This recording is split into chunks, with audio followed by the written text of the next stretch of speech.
Hi sir, welcome to worth yards. మనం చూడబోయే site వచ్చేసి చిన్న సైట్తో మేము ముందుకు రావడం జరిగింది సార్. 10 గుంటల సైట్ సార్. ఈ ఈ బీడు మడి ఉన్నది కదా అండి, కొల్లాగని కట్టేసి ఉన్నది కదా. రైట్ సైడ్ వచ్చేసి పత్తి, లెఫ్ట్ సైడ్ కూడా పత్తి ఉంది. బ్యాక్ సైడ్ ఆ వేపు చెట్టు ఉంది కదండి, ఆ వేపు చెట్టు వరకు ఒక్కటే మడి అండి. 10 గుంటల మడి. ఫేసింగ్ వచ్చేసి ఈస్ట్ ఫేసింగ్ మంచిగా ఉంది సార్. సైటు ఫార్మర్ దగ్గర ఉంది, తక్కువ ప్రైస్లో ఉంది.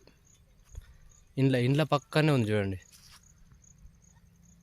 ఇండ్ల పక్కనే విలేజ్ పక్కనే రాజీవ్ రహదారికి జస్ట్ 2 కిలోమీటర్ల దూరంలో మాత్రమే ఉంటుందండి. రాజీవ్ రహదారికి మొత్తం బీటీ రోడే అండి. జస్ట్ ఈ ఇండ్ల నుంచి ఒక 10 మీటర్లు మాత్రమే అండి. ఈ కనబడే ఇండ్లునే కదండి. ఈ ఇండ్ల నుండి బీటీ రోడ్ నుంచి జస్ట్ 10 నుంచి 20 మీటర్ల దూరంలో మాత్రమే మట్టి రోడ్డు, నక్షా రోడ్డు. చిన్న సైట్ సార్. చిన్న బడ్జెట్ ఉన్న వాళ్ళకు 10 గుంటల సైట్ కాబట్టి తక్కువ రేట్లో ఉంది. రేటు కూడా మంచి ఫేసింగ్ వచ్చేసి కూడా ఈస్ట్ ఫేసింగ్, రాజీవ్ రహదారి కూడా మంచి దగ్గరలో, జస్ట్ 2 కిలోమీటర్లే. మొత్తం బీటీ రోడే కాబట్టి బాగుంటుంది సార్. సైట్ మాత్రం ఎక్సలెంట్గా ఉంది.